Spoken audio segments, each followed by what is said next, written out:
Hi, Arlene Shelton here. Welcome to my video tutorials. This one on woodblock printing. Enjoy! Alright, so I'm just going to do a quick printmaking tutorial. This is just the printing portion of it. You can see I have all the supplies here. This is our brayer to roll out the ink, our inking plate. Newspaper is always handy to have around to prevent smudges and things like that from getting on your prints. Some block printing ink, something to scoop the ink with, and I'm always being resourceful. It's just a little strip to an old gift card. This is our printing plate. I have another one. This is to show you without the ink. I'm using balsa wood that was laser engraved, and I glued that down onto a piece of old wood that I had laying around. Just happens to be the right size, and a Baron to press out that print. And you'll see right now, I'm going to bring these out to you. Here are 3 different prints that I've already printed with, 3 different printing plates I've already printed with. This is going to be the one that we use today, the water meter one. And these are all laser engraved. This one's Steam Studio one. It was created the very same way as the other. However, this, you'll notice, is just a photograph that we've manipulated, whereas this was a design that was created in Illustrator. And this was a photo that was taken as well and etched onto a piece of balsa. And here's an example. Here's 2 prints that we have made right here. Steam Studio one. Here's the plate. And then water meter one. This is what we're getting ready to do right now. So let's go ahead and get started on that. And the first thing that we're going to do is put some ink down.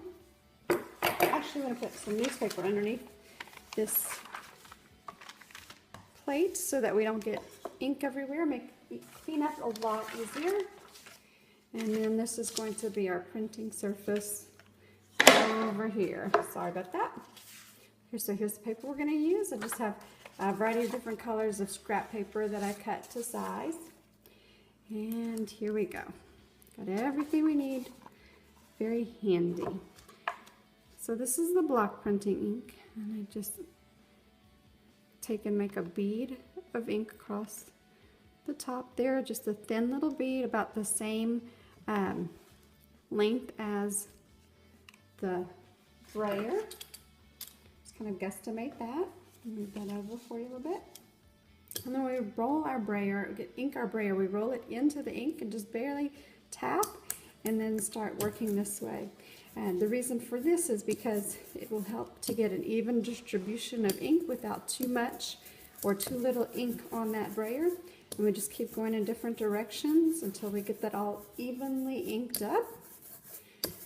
And let's get just a little bit more. And if you can see right now, it's not quite evenly distributed, but almost. There's a little bit too much right in this area. And when I tilt that into the sun, you can see that. There's also a noise that you can hear when it's evenly inked up. It's a nice even squish squish tone. And we're just about there. Okay, so then we're done inking that up. You can look and see even tone of texture all over that. And now we're going to ink up our plate here. Just make sure that it's nice and clean with no fuzzes on it, because those will mess up your print. And you're just going to ink up. I like to go in a couple different directions like this, and then I'm going to go in directions like this. And the reason why I do this, I don't always do this when I'm working with other printing plates. Like if I'm doing linoleum, I don't find it as necessary. But when I'm working with wood, it seems like wood gets warped a little bit.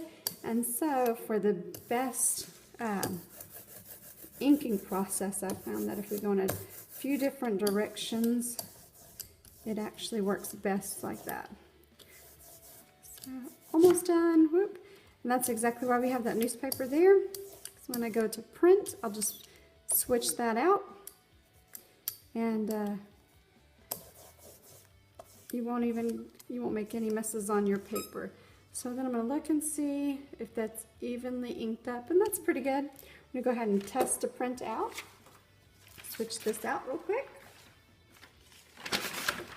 And our test prints, our first prints tend to be not quite as nice as the rest. So we're just going to do one and hope for the best. If it turns out great, awesome, and if not, oh well. So I like to eye that up. I don't have any registration marks or whatever, and so I usually make a few mistakes when I'm getting going with this, trying to get it all evenly placed, and that's to be expected. When I bring this into the classroom, I'll probably put some registration marks to make it easier for students to get things centered, but just being a little bit of a risk taker right now. And you can see when the ink starts to push through the paper a little bit, when it gets absorbed into the paper, you see the difference. You can see the difference in the texture of the paper. I don't know if you can see that, not quite so evident, but right here there's a spot that I can see hasn't printed. The ink's not absorbed into the paper. So I'm going to work on that area just a little bit more. I like to do my edges really well. I like to get a little angle on my Baren when I do that, just because I like the way it looks when it's done that way, especially if I'm printing on canvas, which I can show you an example of that here in just a sec. All right, so we're going to just hope for the best. Go ahead and pick this up and see what happens. And it is a decent print. Now when we print this again, we ink it up again, the wood's absorbed some of that ink, so it doesn't always print very well on the first print. Second print will tend to get better and better. But anyway, that's the basics of how to print. And this, all of this ink here is all water soluble. So when I'm done, I just scrape up the excess of this ink, put it back into my block printing ink, and then rinse this all off with just plain water. And to show you what we've done, we printed some of these on canvas. And there's one right there, another right there. I've done a series of 3. And you can see, because of the nature of the canvas, you can't use the Baren to press down and make sure that it's inked. So it gets this variation of texture on there, which I think is actually quite appealing. And I did this same method, inking up and just more or less using it like a stamp as opposed to a wood block print, and not using the Baren. But that's it. And there's our final print, and I thank you for joining us, and I can't wait to see your prints. Bye. For more resources, you can subscribe to my YouTube channel or follow me on Twitter. Thanks.